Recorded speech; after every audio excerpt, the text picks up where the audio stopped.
1971, concours de dameuse à Flaine en Haute-Savoie. C'est ici que le constructeur allemand Kässbohrer connaît un franc succès avec ses engins tout-terrain, le Pistenbully. Kässbohrer belegt in der Klasse der großen Maschinen mit Abstand den ersten Platz.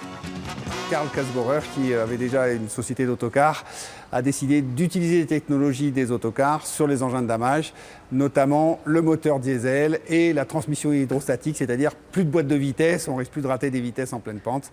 Et c'est le début de l'histoire avec, dès 1972, les JO de Sapporo qui ont été traités par Kässbohrer, et c'est le début de la grande aventure. Un demi-siècle plus tard, la filiale française du leader mondial conditionne et revend plus de 50 dameuses par an aux stations de ski. On reçoit les machines, les neuves, on les reçoit ici.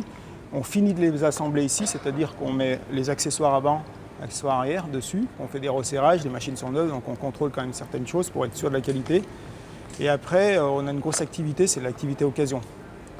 L'activité occasion où là, effectivement, ça génère beaucoup d'heures. Pour remettre en état une machine d'occasion, c'est environ 200 heures par machine. Les pièces sont fabriquées à la maison mère en Allemagne, mais en France, des bureaux d'études comme en Isère ont permis de rester à la pointe du damage. La filiale française non seulement suit le groupe, mais en plus elle le devance, puisqu'en fait il y a beaucoup de systèmes qui ont été inventés et conçus chez nous. On a conçu typiquement le système GPS, effectivement, mais on a fait également beaucoup d'accessoires et de modernisation des machines qui sont des innovations qu'on a fait, nous, dans la filiale française. L'électronique, c'est pour l'assistance à la conduite avec des GPS qui mesurent la hauteur du manteau neigeux, l'épaisseur, etc. Et le guidage, qui font le guidage des machines.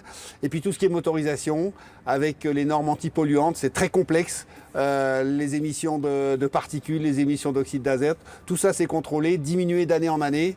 Et donc aujourd'hui, on a vraiment un produit qui est extrêmement complexe. Aujourd'hui, le damage est plus précis et optimisé. Une technologie à 350 000 € pour une machine neuve, des engins qui couvrent les 2 tiers du marché mondial.